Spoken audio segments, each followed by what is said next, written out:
Higher interest rates and continuing questions about the economy has led to a home buyer waiting game kind of now that we're seeing.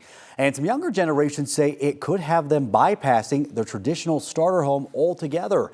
90s real estate expert Lane Lyon is joining us to learn a little bit more about this morning. He is also a realtor and managing broker at Coldwell Banker. Lane, good morning. Jordan, good morning to you. Thanks for having me on. Thank you for being with us. We were just talking about this very topic over the weekend. Some people, of course, rethinking their future goals now because of what we're seeing in the market. Well, exactly. You think about what for a lot of people has been kind of this traditional route for home ownership. I know that years ago, my partner and I bought this tiny little ranch, 3-bedroom, 2-bath, held onto it for 3 years, and then upgraded when we could afford more. But, you know, a growing number of younger people say that, you know, I think that that doesn't make a lot of sense. Right. We actually think that we might just wait until we can afford something bigger that we don't have to sell. There was actually a study that was published in Newsweek. I'll show you those stats right here, that 66% of Gen Z renters, so these are renters in their 20s or right around that age, 61% of millennial renters, so in their 30s, say buying a starter home makes no sense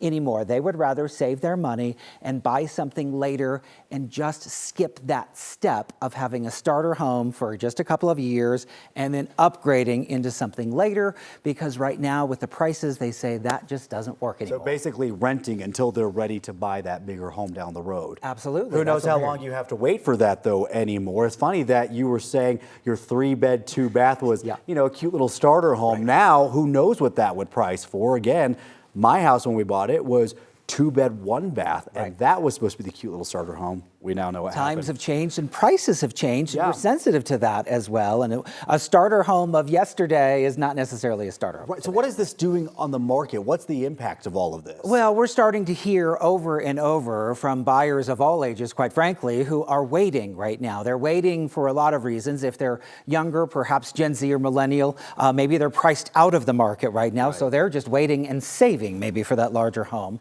Or they're just uncertain because of what's happening with tariffs, because of what's happening with the economy or interest rates.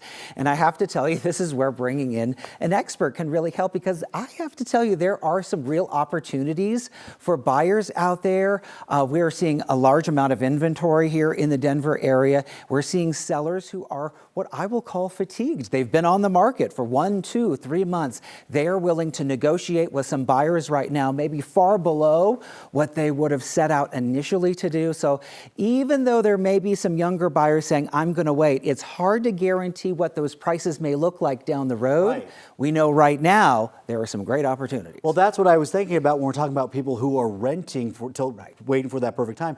You're saving with today's prices in mind. So if you're waiting 5, 10 years down the road, who even knows what that's going to look like at that time? We don't, and there's that old adage in sales, buy low, sell high. Right. And I will say right now, there are some opportunities to buy lower. Okay, so how about the home builders that are still out there? Are there still opportunities maybe for them to get into this game? It's a good question, because home builders for a long time have catered to entry-level buyers and have built starter homes.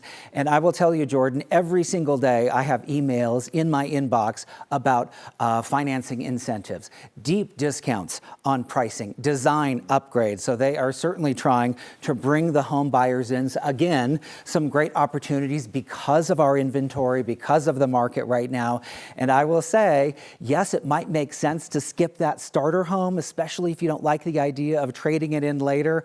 But right now, there are some opportunities to get into this market that maybe you weren't considering. So yeah, I guess it makes sense to not have to buy and sell so many times. But I got to tell you, there is an opportunity to have equity. Right. And that is what, going back to that first starter home, when we sold that house, we paid all of our credit cards. Absolutely. And we built wealth that way too. So keep in mind, for those of you who are waiting, a lot of us realtors are saying, why are you waiting? Right. Some people have to, but there is an opportunity right now, so don't miss that. You also have to consider where you're looking at to buy, right? Of course, that location really matters for that bottom line and the dollar that you're paying. Now, my friends in Amarillo, Texas, living in, you know, great, large and in charge in some pretty big homes for the prices that we pay here in Denver.